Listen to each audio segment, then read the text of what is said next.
ನೋಡಿ, ನಾವು ಪರಿಪರಿಯಾಗಿ ಅವರನ್ನು ಕೇಳ್ಕೊಂಡಿದ್ದೇವೆ. ಸದನದಲ್ಲಿ ನೀವು ಪ್ರತಿಭಟನೆ ಮಾಡೋದು ನಿಮ್ಮ ಹಕ್ಕು, ತಪ್ಪಿಲ್ಲ. ನಾಗೇಂದ್ರ ಅವರ ಏನು ರಾಜೀನಾಮೆ ಕೇಳೋದು ಕೂಡ ತಪ್ಪಿಲ್ಲ. ಆದರೆ ಅದಕ್ಕೆ ರೀತಿ ನೀತಿಗಳಿದ್ದಾವಲ್ಲ. ಸದನದಲ್ಲಿ ನೀವು ಹೊರಗಡೆ ನಾವು ಏನು ಬೇಕಾದ್ರೂ ಬೀದಿಯಲ್ಲಿ ಮಾತಾಡಬಹುದು, ಅಲ್ಲಿ ಸದನದಲ್ಲಿ ನಿಯಮಗಳಿದ್ದಾವೆ. ನಾವು ಅವ್ರಿಗೆ ಏನು ಕೇಳಿದ್ದೇವೆ, ನೀವು ಪ್ರಶ್ನೆಗಳನ್ನ ಕೇಳಿ. ಹೌದು, ಯಾವ ಕಾರಣಕ್ಕೆ ನಾಗೇಂದ್ರ ರಾಜೀನಾಮೆ ಕೊಡಬೇಕು ಅನ್ನೋದನ್ನು ಹೇಳಿ. ನಾವು ಅದಕ್ಕೆ ಉತ್ತರ ಕೊಟ್ಟು ಸಮರ್ಥನೆ ಮಾಡ್ಕೊಳ್ತೇವೆ. ನಮ್ಮ ಹತ್ರ ನಮ್ಗೆ ಸಮರ್ಥನೆ ಆಗಲಿಲ್ಲ ಅಂತ ಹೇಳಿದರೆ ಅದು ಬೇರೆ ವಿಚಾರ. ಆದರೆ ನಾವು ನಿಮ್ಮನ್ನು ಕೇಳೋದು ಇಷ್ಟೇನೆ, ನೀವು ಪ್ರಶ್ನೆಯನ್ನು ಕೇಳಿ ನಾವು ಉತ್ತರವನ್ನು ಕೊಡ್ತೇವೆ. ಆದ್ದರಿಂದ ಈ ಪ್ರತಿಭಟನೆ ಎಲ್ಲ ಮಾಡೋದು ಬೇಡ. ಜ್ವಲಂತ ಸಮಸ್ಯೆಗಳಿದ್ದಾವೆ.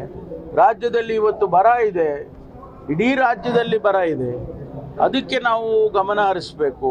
ಮತ್ತು ಬೇರೆ ಬೇರೆ ಕುಡಿಯೋ ನೀರಿರ್ಬೋದು, ಬೇರೆ ಬೇರೆ ಉದ್ಯೋಗದ ಭರವಸೆಯನ್ನು ಕೊಟ್ಟಿದ್ವಿ, ಅದು ಉದ್ಯೋಗ ಕೊಡಬೇಕು ಮಕ್ಕಳಿಗೆ, ಏನು ಪದವೀಧರರಿಗೆ. ಅವೆಲ್ಲ ಸಮಸ್ಯೆಗಳನ್ನು ಚರ್ಚೆ ಮಾಡೋಣ ಅಂತ ಹೇಳಿ ಅವ್ರಿಗೆ ಕೇಳಿದ್ದೀವಿ.